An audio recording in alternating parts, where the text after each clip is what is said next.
If you aren't satisfied with my answers, ask somebody else who's knowledgeable. Don't expect that you're going to fully understand it, because you can't. You haven't lived it yourself, you're just not going to. And don't assume that's impossible for me to have experiences and feelings that you've never known. I know that you have experiences and feelings I have not yet known and may never, and I'm okay with that. I will attempt to understand, but I know that I may never, and that's okay. Why can't you approach me in this way? You think I'm stupid. You don't respect my decisions as a fully informed adult. You've never respected me as a person, as an intellectual being with independent thoughts and motives. I've always been wrong in your eyes. My opinion has always mattered least. Even my opinion is actually a statement of facts that completely contradicts something you're trying to say. You do not trust me, ultimately. Shouldn't you be able to trust that you have raised me well enough not to make rash decisions, well enough to take care of myself in all circumstances? Shouldn't you know me well enough by now to know that if I do something, I want to know everything that I can before I do it? And you should know that this is not an easy decision. I've told you how much time I spent dealing with it. You didn't trust me, and still don't trust me when I tell you the intensity with which I researched this and explored my own feelings. I'm insulted that you think that I'm doing this because I think it is neat or seemed like a good idea at the time. That kind of statement proves that you do not understand the core idea here. It's not a game, and it's not just because it's cute. It pisses me off that you would say that about another person's identity. Do you even know what identity means? It's not easy to define in black and white, so I can understand if you don't have a good idea. I'm not sure if you really have established your own. You exist, and you're ultimately a good person, but I don't know if you ever really sat down to try to figure out what makes you yourself, what about yourself is important to you. You say that you're sick of having the same conversation with my mom over and over again, which isn't even a conversation because she just yells the same thing at you and storms out of the room every time. But then you did the same thing to me last night. You kept saying that you don't get it, and you think I'm rushing into things.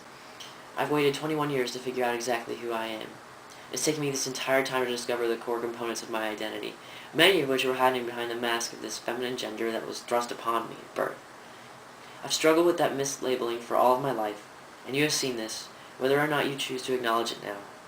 I remember telling Mom several times as a young child I didn't want to be a girl. I hoped I would grow up to be the boy and man I should have been. Even then, though I did not have words for it, I knew. I tried so hard to fit with that identity in high school, when I finally had some friends. It only made things worse for me, it was terribly confusing, and I really thought there was something wrong with me, that I never felt comfortable when I was forced to rely heavily on my femininity to get me anywhere. It was wrong for me. When I came to college, I decided to be the blank slate. I would be open to everything, and I would do things that I had been afraid to do in high school. I would eventually rediscover the parts of myself that I thought I'd been lost. I'd become confident in myself. College made me like myself, truly. And the more I started to like myself, the more I understood the importance of being happy and having what you want in life. I deserve happiness. I deserve to be the person I want to be and be treated how I want to be treated, which is one reason why your unwillingness to acknowledge this part of my life and refusal to use my name are so hurtful. It's a lack of respect for all that I am as a human being. It's one of the most insulting things you can do to a trans person. Anyway, it took me a while for me to find the words for what I'd been feeling. But when they were first used around me, when I first met someone like me, I couldn't stop thinking about it. This was years ago. I tried to deny it at first, and I tried my best to be proud of being a woman, whatever that was supposed to mean. But it never felt right. I could never claim that identity as my own. I could never identify with it at all. And that leaves you feeling alone, stranded between these two genders. You don't fit with anyone. You're terribly lonely and feel like there's a wall between you and the rest of the world. And you wonder why everyone thinks you're weird. You don't know what you're doing, and no one else really does either. You lie awake at night and you still feel alone. You wonder if you're even human because it seems so hard to connect with other human beings. It feels like you have nothing in common with them. When I was first introduced to the idea of being transgender, when I first heard these stories, I was captivated. These were lives that seemed so similar to mine. These people were telling tales that I had lived. They were expressing feelings that I'd always had, and it took years for this to come out.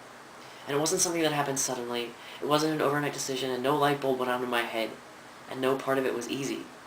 Even when I admitted to myself that my sex and gender didn't quite line up, I spent months and months analyzing every aspect of my being and trying to answer every question that I could. I fought with myself all the time. I couldn't sleep at all. I cried a lot, and I cried a lot because I knew that my life was about to get impossibly hard. I knew that you would be upset with me for destroying the dreams you had for me, but I think you need to realize that those dreams were your dreams and not mine. I cried cried because I didn't know I could do this. I was scared, and there were so many questions. There were so many what-ifs to worry about. So I read, and I researched, and I talked to everyone who knew anything about it at all. And then I did it all over again, and then some. And then I wrote literally volumes about my feelings. I took the situation, looked at it from every angle that I could. And when that was done, it was still hard. It was hard because I knew that most of the rest of the world would never be on the same page with me. I knew that my family may never love me or speak to me again. I knew the risks. I knew the costs. But I knew what I stood to gain from it. I knew that I needed this for myself, and the past several months have proven me right. I'm excelling even more in my life. I'm finally proud to call myself something. I'm more confident than I have ever been, and I feel better. I'm just happy to look in the mirror. The sound of my own voice doesn't disgust me. Being called sir and being proud instead of being called ma'am and feeling so awkward, like someone was making fun of me or trying to demean me. That's what happens when people say she, when people say woman. It's not that I think there's anything inherently wrong with being a woman. I have the utmost respect for women because I understand what they have to go through in this society. But I'm not one of them, and I can no longer pretend to be. I can no longer deny myself the right to be myself. I cannot be something I am not just to please other people, and that includes you.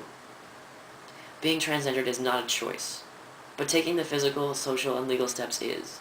It's a choice that's made when you realize that you have the right to be who you are and be happy about it. It's a choice that's made when you realize how miserable things are going to be if you keep living a lie for the sake of everyone around you. I shouldn't have to live my life in the way that is most convenient for you, or mom, or my brother, or anyone else that is not me. And this is what I've learned. I've learned that I'm worth it. That my own life and happiness are worth all of this struggle. My self-esteem, my identity, my peace of mind. It's worth it. I know that you have trouble with this. For once in my life, I need to put myself first. I understand the consequences and am prepared to deal with them. I'm not dismissing them. And if you have been able to see the way I cried last night for over an hour, you must know that I love you and would hate to lose you. But I also do not want to lose myself. And I know that in order to be able to take care of anyone else and be of any use to this society, I must take care of myself. I must live my own life. I cannot live for you. I cannot do things just for you, and you need to realize that you are not the center of my universe. I am. And it all comes back to trust. You do not trust me. Maybe this is because you have failed to realize that I'm an adult. I have very real experiences in my life. These are experiences that you may never understand.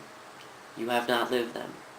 My life goes on even when you're not around, and you should not assume that everything's going to be exactly the same every time you see me. You should not assume that my mind remains stagnant. Again, my life continues to move forward and has been moving forward for many years. I cannot wait for you to be okay with things in order to begin living my life. I have not waited for you, because that would have been very detrimental to my overall well-being. Even now, when you force these useless conversations upon me, I am overwhelmed. They're useless because you don't listen. You don't understand, so I must be wrong. Maybe it really is as simple as the fact that you don't understand and never will. Maybe you should try to accept that. You don't have the right to hate me. It is not an excuse for my brother to hate me either. This is not a consequence of my decision. It is a consequence of ignorance and unwillingness to learn. This is all. Please try to listen.